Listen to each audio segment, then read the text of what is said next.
Mayor Higgins, thank you for joining us at True 30. I'm so happy to see you again. Yeah, it's a pleasure to be here. And I know you're very busy in your new role. So I just wanted to thank you for taking some time to sit down with us. And that new role is Miami's new mayor, which is the first Democratic mayor in the last 30 years, correct? And first female ever. Yeah. Am I right? Yeah, it's hard to believe given that the city of Miami was founded by a woman. So many years ago. We haven't actually had a woman elected as mayor until now. Well, and it's also worth mentioning that you beat your opponent by 19 points. Emilio Gonzalez, who was, I don't know if he was favored to win before you got in the race, but boy, did you trounce him. So what do you attribute that to, by the way? I mean, it's a good place to start. Well, obviously, this is kind of a different election year, and the feelings of the voters have changed. But I've represented a third of the city of Miami for almost 8 years as a county commissioner. And I think you know that I'm an engineer by training and I have a long private sector background. So when I arrived on the county commission, I said I was going to expand mass transit, build affordable housing, support small businesses. And so when I ran for mayor, everybody else would say, affordability is a crisis. And I would say, yeah, that's why I've already built and opened 4,000 units of affordable and workforce housing and have 3,000 more in the pipeline. You know, traffic is terrible. And they would go, traffic is terrible. And I would say, yes, that's why I got federal funds for 2 new mass transit lines. So I went into this election with a track record of results that people knew they could trust me. If I said I was going to work on something, I would go and work on it. And then you kind of couple that with, truthfully, the terribly harsh immigration tactics that have been used, particularly in Miami and South Florida, against our population. And people felt very vulnerable. They did not like the rhetoric. They did not like that their brothers, their uncles are just being rounded up. They wanted that would stick up for them. And I told them I would. I care about people. And they believed that. And as a result, they overwhelmingly voted me. So I always describe my election as this combination of competence and compassion. They wanted to make do both of those things. This year, they're not just looking for results, they're looking for results, but they're also looking to be cared for by their leaders as those results are happening. Well, and you mentioned this, that you were county commissioner from 2018 to 2025, right? And this was the Miami-Dade's housing crisis that you took on. You mentioned the 7,000 affordable housing units in District 5 alone. Yeah, that's just my part of the county. When people tell you, oh, the housing crisis is insurmountable, you got to build affordable and workforce housing. And municipalities like Miami, and when I was at the county, we own land. We have land. And when you call it municipal land, that's not the government's land. That's the people's land.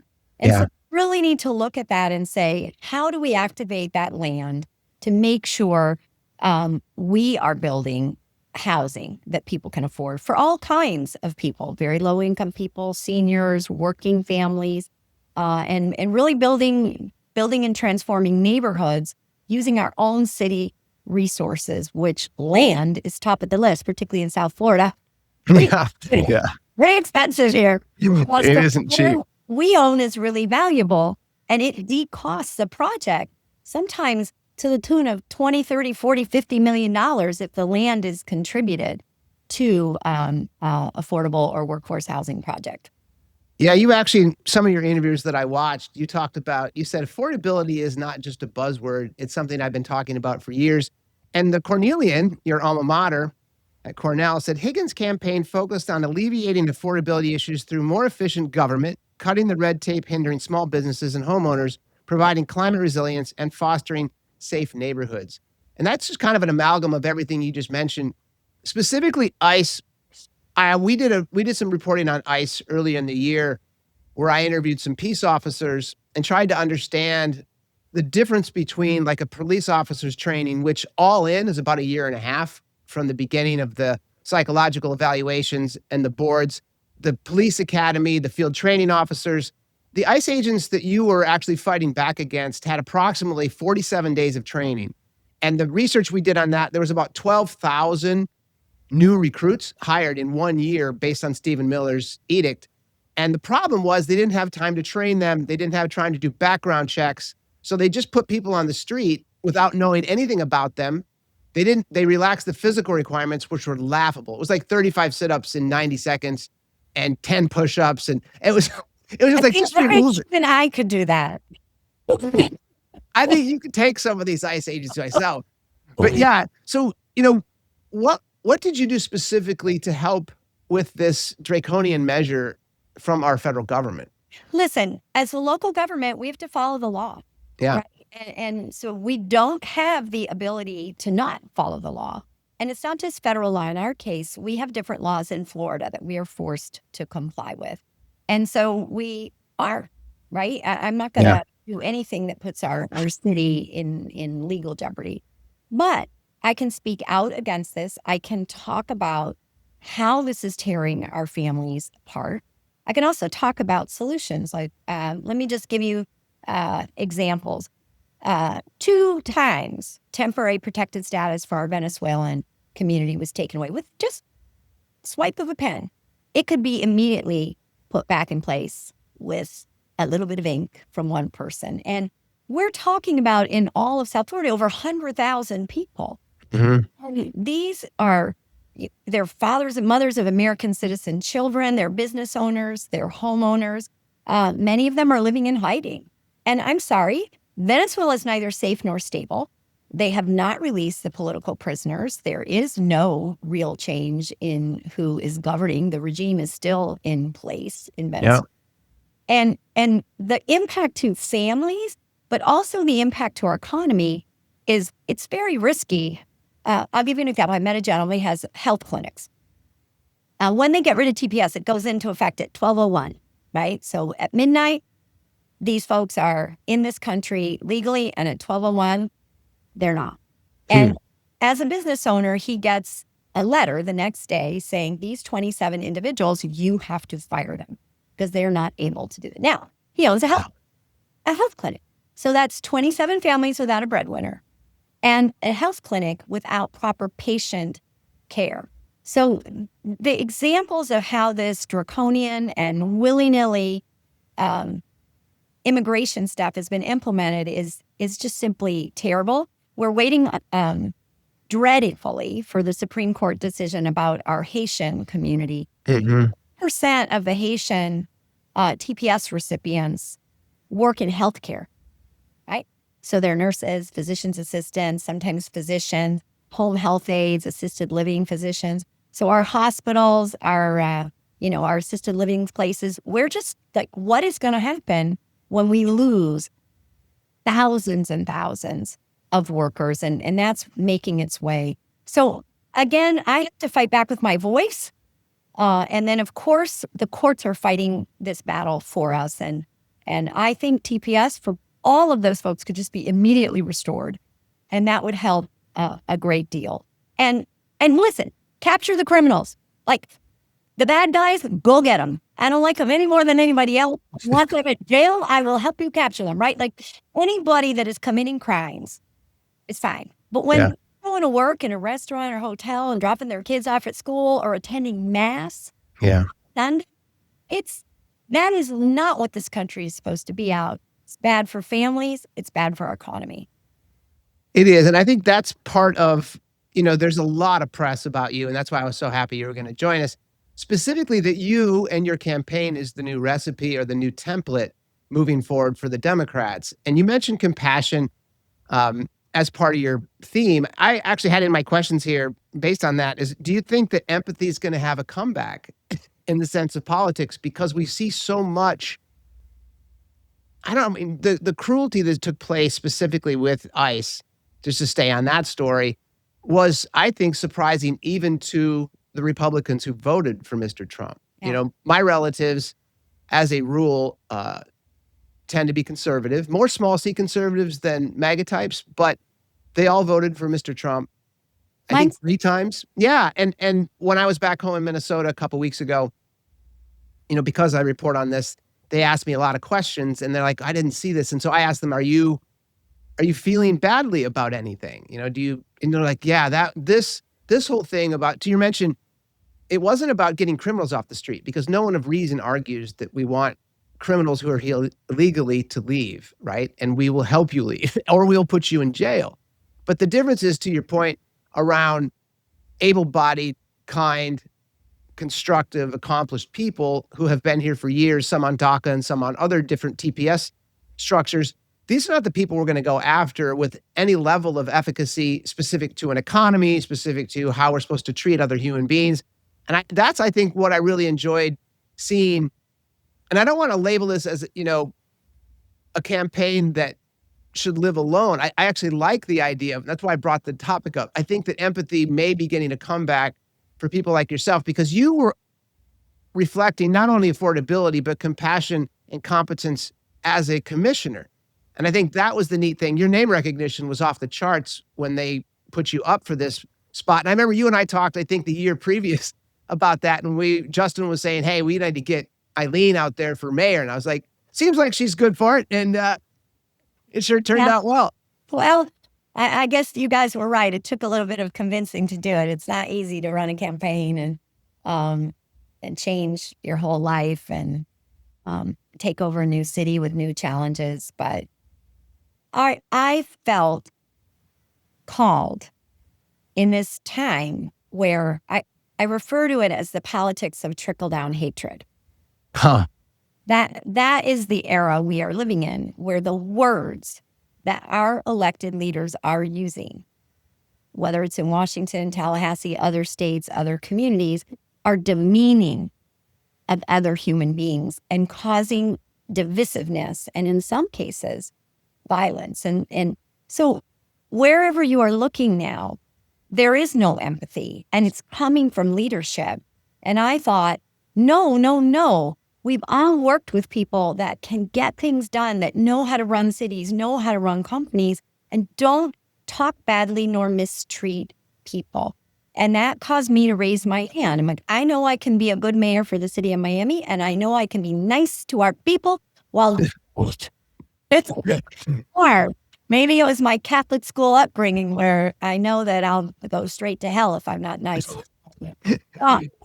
It's just the good old Catholic guilt that comes into play, right? Be kind.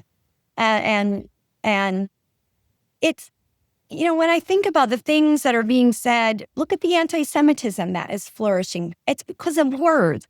Look at the anti-LGBTQ. In Florida, you can't even be a teacher. You can't be a person that reads. Women, obviously in Florida, we are lesser human beings. We do not have access to healthcare and reproductive freedom in the state of Florida. So this politics of trickle-down hatred, it was spreading. And if I could stop it in one little part of the world so that when people see their mayor on television, I am not speaking down about them. Right.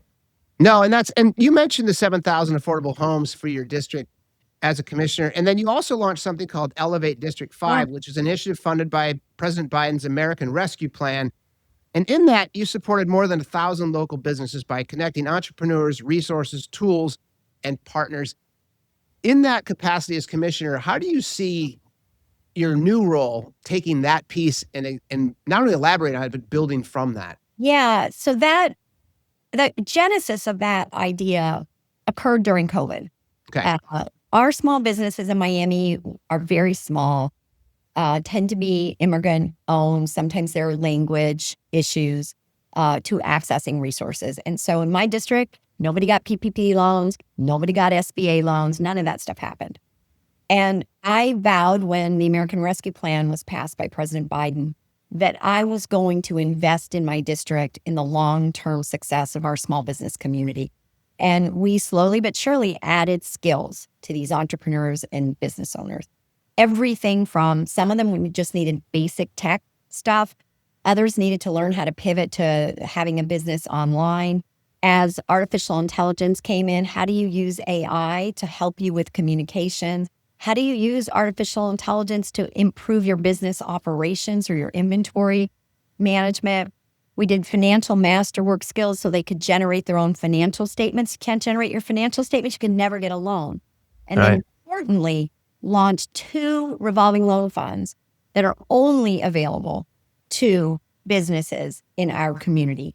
And these loan funds are used to working with these kinds of small businesses that don't yet have the credit rating for an SBA loan or a big bank. The idea is get these owners to have more skills about running their business, give them access to capital locally, and then eventually launch them into the world of the SBA or a bank. And it worked, and I'm proud to say I have launched it citywide. So we just unveiled the launch of Elevate in the entire city of Miami. And so now that it's available to business owners in neighborhoods I did not represent when I was on the commission, like Overtown and Liberty City, out further in Flagler and Coconut Grove and other places. That's fantastic. Thank you for helping me out. You also are a new member of the Democratic Mayors Association. Do you want to talk a little bit about what that association is and why it is so important, not only for you in the regional area, but how mayors today are kind of on the front lines specific to what's going on in our national politics? And you, by the way, are one of the newest members. So congratulations on that as well. Thank you. Yes, I am very proud that I was asked to join the board of the Democratic Mayors Association, or DMA, as we call it. Yeah. What is fantastic for me about being part of that community of mayors is I get to learn from them. So we have mayors from big cities and small cities all around the country. We share ideas. We talk through our collective issues. We're all facing affordability. And it's been interesting. I'm able to learn from that's how they did permitting reform. Well, I could do that. And they're able to learn from me on better land use, right? Because we've done a good job with that. So we get to share each other's ideas. We also get to be a sounding board for each other, as our cities have, in some cases, been attacked by ICE, to learn what matters. How do we face that together? How do we, importantly, public safety is a top priority. We can talk about affordability, but if your community isn't safe, none of it matters. So for me, it's extremely important that the Miami Police Department continue with its professional reputation. And so how do you manage when you have these out of control, untrained, as you mentioned, ICE folks roaming around, when we have a neighborhood-based, community-based policing model where our residents trust our police officers because we have used community-based policing for decades. Sure, as mayors, that we emerge with our police department continuing to be respected and honored, and that has worked. And so we are able to share ideas that keep our city safe, but also keep the representation of our first responders and our public safety folks intact. And that's the great thing about the Democratic mayors. Our whole message is like, Democratic mayors deliver. And we deliver results, whether it is on climate resiliency or public transportation or housing, all of that stuff. But we do it with our values in the vanguard, right? Yep. I not hide my values. I'm not embarrassed about the fact that I love people and I want them to succeed. And I want every single person to have access to economic opportunity. And guess what? All the Democratic mayors, we share that in common. And so it's cool to be around people that share your values. That is cool. How often do you guys meet? Like, what does that actually look like as far as the nuts and bolts of this organization? Well, we meet as a board on Zoom. Okay. The U.S. Conference of Mayors is a broader coalition of mayors, the independent mayors, Republican mayors, all of us, which is another, by the way, excellent organization and very helpful to me. And so that organization meets physically a couple of times a year, and we tag our DMA meetings along with those meetings so nobody has to travel twice. Oh, that's nice. That's nice. So yeah, so you actually get to spitball some ideas off of other mayors throughout the country. And then in this list, the executive board is Cleveland, Madison, Albuquerque, Denver, Hartford, Allentown, Miami, and Ohio, and Omaha. And you're the newest member there, which is super cool. Why don't we do this? Every administration specific to the presidency talks about their first 100 days. Okay. And you have had a very successful 100 days. So let me elicit some of the things that I've read about. You said we have a new standard: show up, do the work, and deliver results you can see. And none of this happens without the city employees who keep Miami running and the support of my colleagues at the city commission. I am proud to have stepped up with this urgency, brought new ideas to the table, and found innovative ways to get to yes. And part of that, by the way, is your newest hire, James Reyes. Is that his name as city manager? Yeah. James Reyes and I have worked together at the county for many years. I was so pleased that he decided to step up and join me at the city of Miami as manager. He and I share the same management philosophy. And it's not a secret. Everybody loves Miami. We're the coolest town ever. We're like, it is. I don't care what anyone tells. Like, people want to live here, work here, locate their businesses here, and for a million good reasons. But when you say, how do you like the city of Miami? They're like, whoa, that's a bureaucracy. So we're notorious for, if you wanted to get a permit to put a fence around your house to keep your dog from running into the street, it could take you 18 months to 2 years. If you wanted permits to break ground on an affordable housing building, that could take 2 to 3 years. And obviously that's slow, it's inefficient, and it's costly. Yeah. And so we were a city, and quite frankly, we were a city that had a history of corruption. Yeah. Needed somebody. I know. Okay. Yeah. Right. I needed somebody that I knew would serve with integrity, but share my management style. When organizations are dysfunctional and not high performing, it is often not the people, it is the process.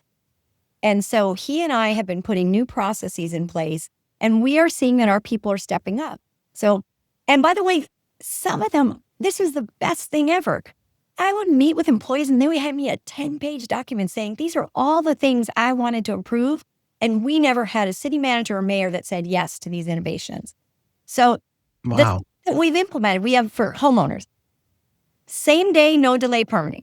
You want to replace your windows, doors, a roof, repave your driveway, redecorate your bathroom without moving plumbing, redo your kitchen without moving plumbing. You get your permits in the same day, right? Wow. It's like same decade. And that, yeah. So I was in our administration building, and there's a grown man crying because this used to take me months and months to do.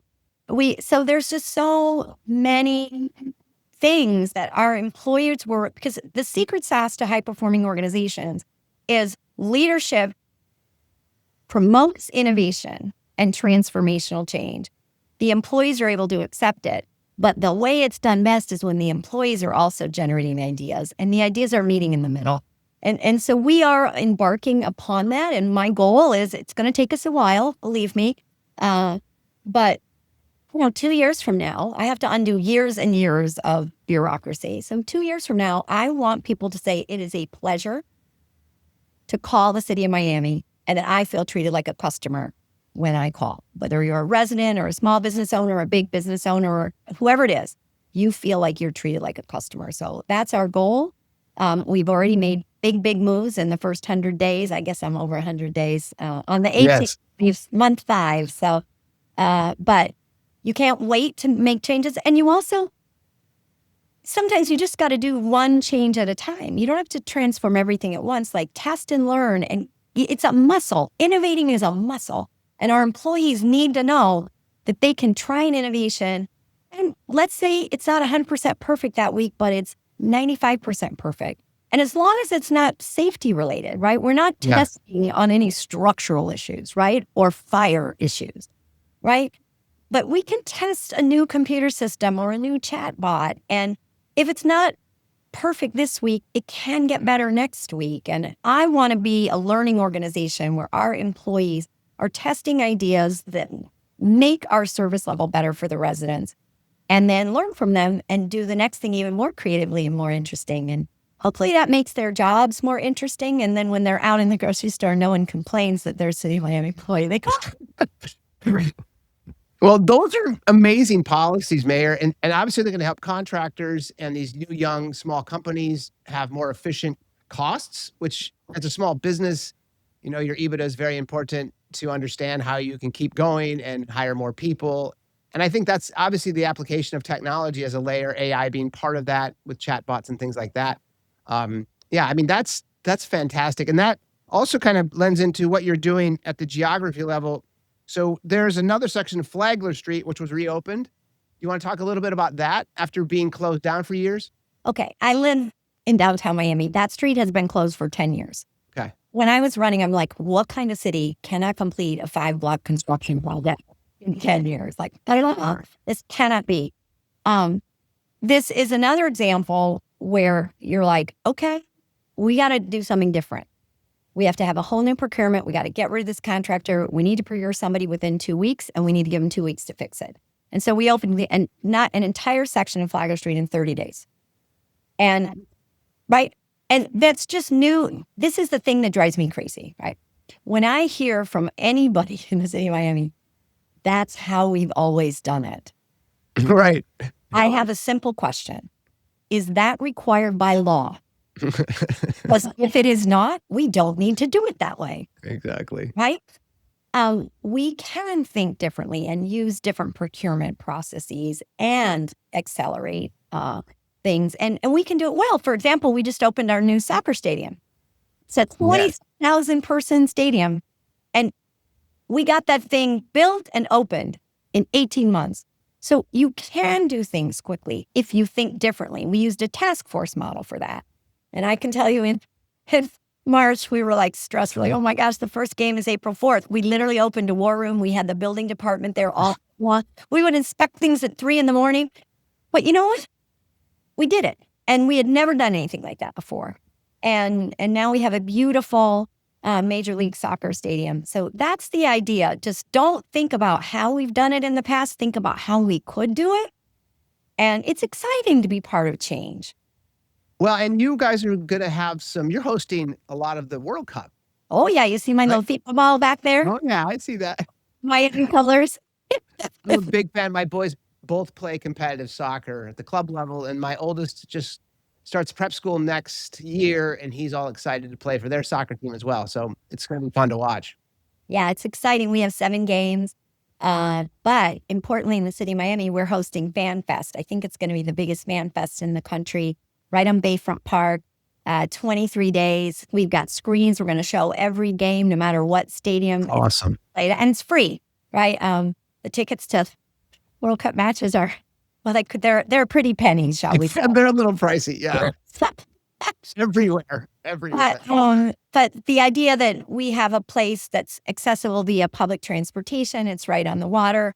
You can watch a game for free. Your kids get to participate in all kinds of fun soccer-related activities and events. We'll have some concerts when the games aren't on.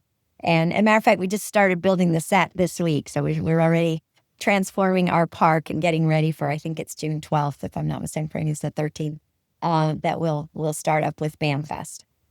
So there's some debate on that. Other cities are talking about increasing their public transportation costs. What are you guys thinking specific to that? How is Miami going to handle this influx of folks specific to transporting them to and fro? And is there any?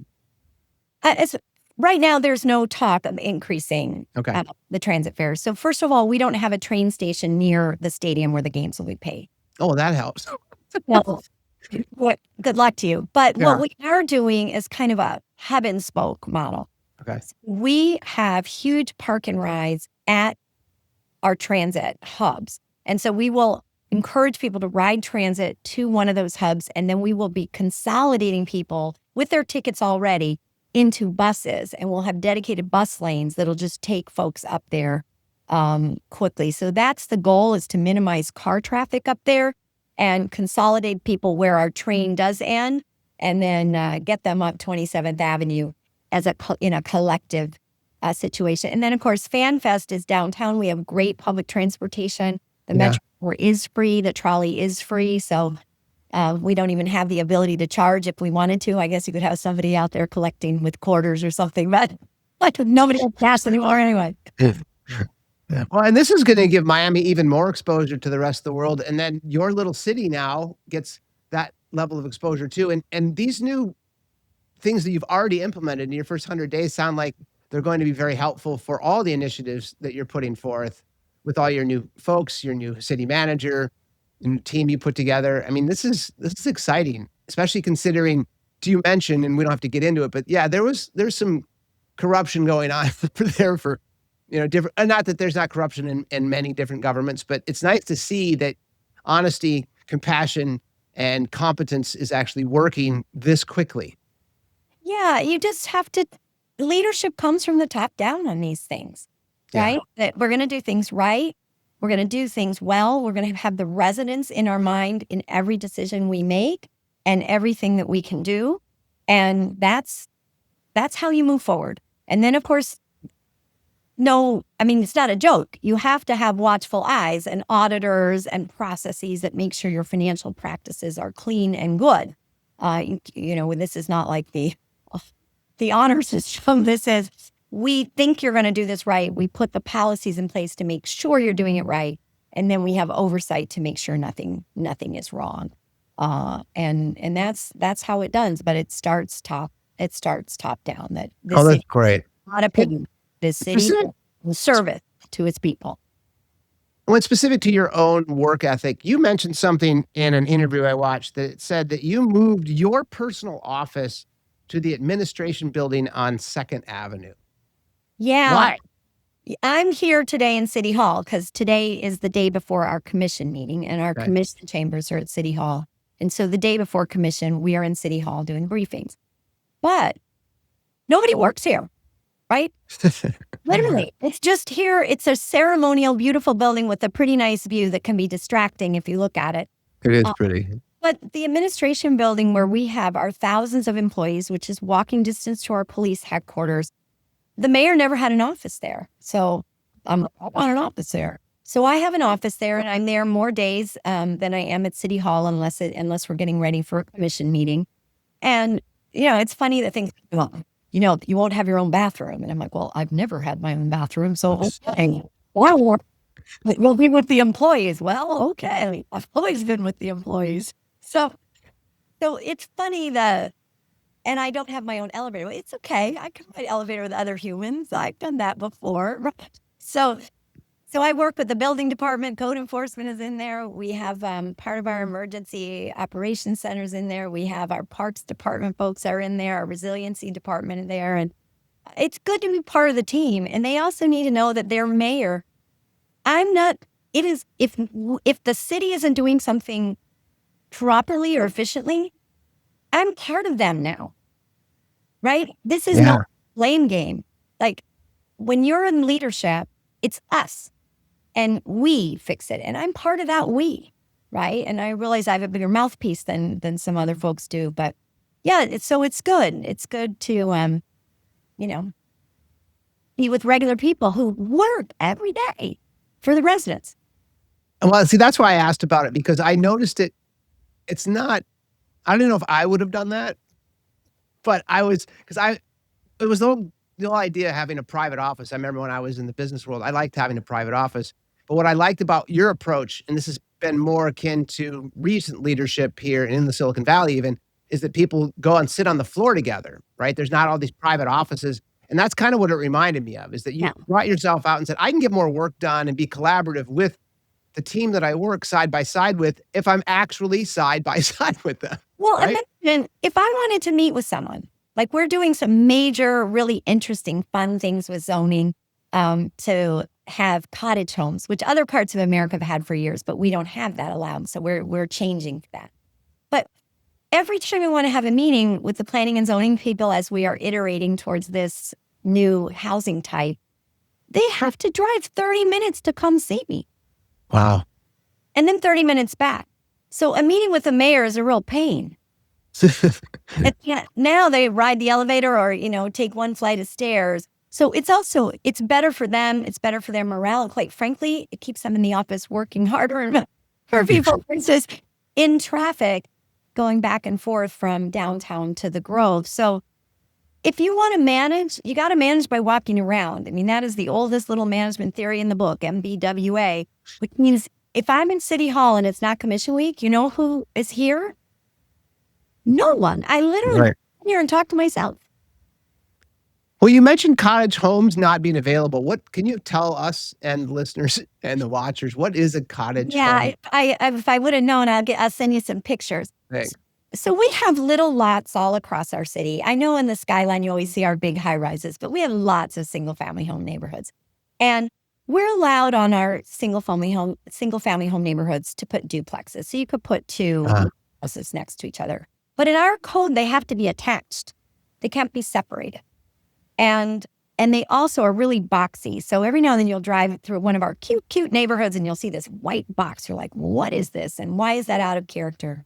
But that's what our zoning code allows for. And now if you and I share a wall in our property, if I want to, do any work in my backyard or put a little pool in my backyard, I have to get your permission. So cottage homes, a little bit of a separation. We would have 2 single family homes and they're smaller. They're like the homes like your grandfather, my mother and father. We don't have starter homes. Right. Small homes anymore. So the goal is to do cottage homes, townhomes, give working people more choices about housing, right? So that, sure, somebody's going to want a condo in a tall building. Sure, somebody's going to be rich enough to have a big old single family home on a huge lot. But when you're starting out as a young professional, I think about my first apartment in New York City. It was 490 square feet. But I built a little bit of wealth through that when I lived in it for the first 10 years as a young adult. We don't have anything of that size. Okay. And so the idea is have regular size condos, have small apartments, have small houses, have townhouses, have duplexes, have fourplexes, so that you begin to have housing choices that meet people in part with how they want to live, but also how they can afford to live. And the city of Miami's had very few housing typographies in our code. And we'll have that all fixed by the end of the year. And so I'll send you a picture. I'll text you. I would love that. Thank you. Yeah, no, that helps. I'd never heard. I wasn't sure exactly what a cottage home was. Yeah. You'll see them. They're all over the Northeast. You'll know what we're talking about. Yeah. So at the beginning of the interview, I said that national politics has been talking about your campaign being the recipe, but I don't know if it's as much as the campaign as it is you. It sounds like you're the one who came in here with these ideas, and the comms people, which is my background, usually have to spin cool stories about, well, she's into affordability now, but you've been into affordability since you took office. Actually, when you started in the Peace Corps in 2006 and Belize, organizing good things. So you've been organizing these types of things your whole career.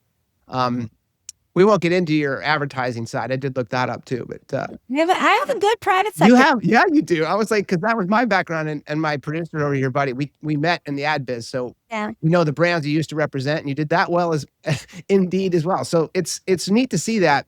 And the reason I mentioned you as a personal brand is that the March 2026 NBC News survey indicated that the Democratic Party had a lower favorability rating, negative 22, compared to Trump, negative 12, with 52% of respondents having a negative view of Democrats.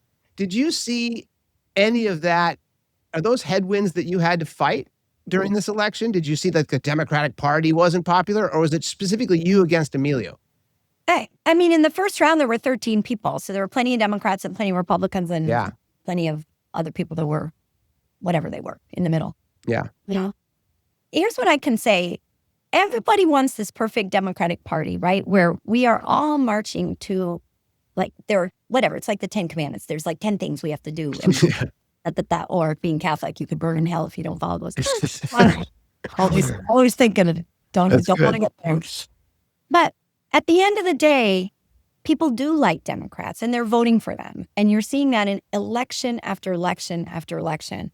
Many of us are winning, right? You saw that with Mikey. You saw that with Abigail at the gubernatorial level. We're seeing them at state senate and state reps in Florida and around the country. But Democrats are different because we are all individuals and we serve our communities differently, and our communities need different things. The mayor of Phoenix, Kate Gallego, she's a Democrat. She always talks about saving water. I always talk about we have too much bloody water, right? If we tried to come up with a 10 commandment style about what we're going to talk about as Democrats about water, she won't make any sense and I won't make any sense. But in our community, we make sense. But we talk about our values, and our values are about the place we live the neighborhoods we work in, and the people who make up our community. And that's why you're seeing all kinds of different sorts of Democrats winning. And yeah, I guess the Holy Grail is that we have one mantra. But from my perspective, I'm happy. I love to see an Andrew Hick or a Mayor Justin Bibbs, right? And I might not be able to win in a Cleveland or a Cincinnati, right, with Mayor Aftab. But I can here, and they might not be able to win here because I know my community. And I know my community is better represented by my skill set, my policies, and the values that I represent as a Democrat. And I don't hide any of that stuff from anybody. Like, no one is confused that, well, is she or is she not a Democrat? Like, I'm not embarrassed about being a Democrat. I've never been prouder in my life to be a Democrat. And so I don't believe those polls about the Democratic Party. I just don't. Well, that's a goddamn good answer, Mayor. I like that. So I like that a lot because the Democratic policies themselves, as they say, the old adage is that all politics is local. And, this is really what you're proving. You are a local trusted source through your county commission offices, through your background, through your love of the city. And I think that was what people were. And this goes back to the empathy side of things. I do believe people think you're three things. They think you're intelligent based on your background and education. They believe you because you're authentically you. And then you've proven to be empathetic. And this was a Jimmy Wales book talking about why people trust. He said that was the triumvirate of trust. And you seem to represent all of those wonderfully, which I just had to point out. I think that is just, thanks. Thank you. It's cool. And let me ask you this, and we can close on this. Your first 100 days has been a mad success. So what does the next 100 days look like? What's the most important initiatives? Well, the next 100 days, I promised to be a full-time mayor, which the city has not had. And so I am a full-time mayor. I get up every day and I go to the office. But on the bus, which I love too, by the way. Press the alarm, get up, go to City Hall or County Commission or wherever you go. Just go every day. But in doing so, I have been visiting all of our departments and have been all over the city. Everything from our sanitation guys at 6 a.m. when they go up to pick our garbage. But I've also visited all of our police and fire stations. And I could not believe the state of affairs. So we had a police headquarters building where on the first floor, sometimes there's no bathrooms at all. You go catch a murderer and you come back and you want a shower and the showers don't work. There can be raw sewage running through the police headquarters. If you and I were sitting in the homicide department, they have a trash can, the kind you scoop the leaves in, the ones that are like 5 feet high. Yeah. It's just right underneath the hole in the ceiling that every day it rains in the homicide department. Jesus. Just unbelievable. And fire stations are even worse, right? The fire stations need new roofs. They're crumbling. Our fire trucks don't even fit in the stations. Jesus. It is mind-blowingly, it's just mind-blowing the lack of attention to detail in this city over our public safety infrastructure. And listen, our crime rate, these guys, they don't complain. Our crime is one of the lowest in the country. But I will tell you, in our fire department, because the city has refused to build new fire stations in neighborhoods, we have neighborhoods in our city where the response times are 8 minutes, 9 minutes, 10 minutes, 12 minutes. And they should be 6. 6 is a full standard, right? And it's important because every minute, if you're on a heart attack, every minute of delay increases your chance of dying, not surviving, by 10%. Right? So an extra 4 minutes is a 40% chance that you're closer to death. And so, unbeknownst to me, months after I ran a citywide election for myself, I will be putting a $450 million public safety bond to completely revamp all of our fire stations so that they can adequately respond. They can have the the modern firefighting equipment fit inside the station versus sitting outside in the elements. The way we have these men and women working is just a travesty. So that's, that'll be my big job over the summer, is to explain to the residents. And I did a big poll and have been doing a lot of media around that to tell them about the situation, that previous administrations, all Republican, by the way, have been covering up this public safety infrastructure crisis. And they're always the ones that are like, police and fire, we support. Right. Like, well, I never want to be in danger. Just laying it out there, I'm a Democrat. I want the police to make sure we don't have crime. I want a firefighter to put out fires, and I want our paramedics helping my mom if she ever has Exactly. medical issue. So, and by the way, I received the endorsement of police and fire, right? That's how much they believe that I believe in public safety locally. But these facilities are crumbling. They will fail. And if they fail, the residents of Miami's lives are at risk. So that's my big project for the summer, is to make sure that the residents understand the need for doing these facilities now when it's less expensive versus when they actually fail, and the importance. So lots more to come, lots of permitting reform, lots of new flooding projects that have to get underway. But for the summer, it'll be me working on our public safety infrastructure. Well, that's fantastic. What does that look like specific to funding? You mentioned $450 million bond. So bonding, a city like Miami, many cities, we have an excellent bonding rate, so we can borrow at very low rates of interest. But under state statute, if we want to, we have a bond millage. The voters approve our bond millage, and it's a cap, right? So the voters have approved this cap. Oh, they have. Okay, that's what I was getting to. So we have a cap. And we have the ability under that cap to do this $450 million, which will be paced out over a number of years, not all in year one, obviously. We can fit that under that cap. So we do not need to change their tax rate in any way, but we have to ask their permission to add those projects, right? Got it. Because it will mean that they'll pay that for a longer period of time. And so you have to be frank with people and say, our facilities are falling apart. This puts your lives and our livelihoods at risk, but we need your help. And we don't have to raise your tax rate, but we're going to need your help for a couple more years. And so let us know if you're okay with that. And that's really what the question is when we go to voters in August. Oh, thank you. Because that means it's a done deal. You have the money. You can go do these things, like you said, by the end of the summer. Yeah. So I promised your team I would keep you under an hour. I'm pushing it. So I just want to say I wish you nothing but continued success, Mayor Higgins. And I'm so impressed with what you did in your first 100 days. It was great seeing you at Justin's wedding. And again, I appreciate you taking time out of your very busy day to visit us today. So thank you. It's a pleasure. Thanks, Joey. Always fun talking to you. All right. Cheers. Cheers.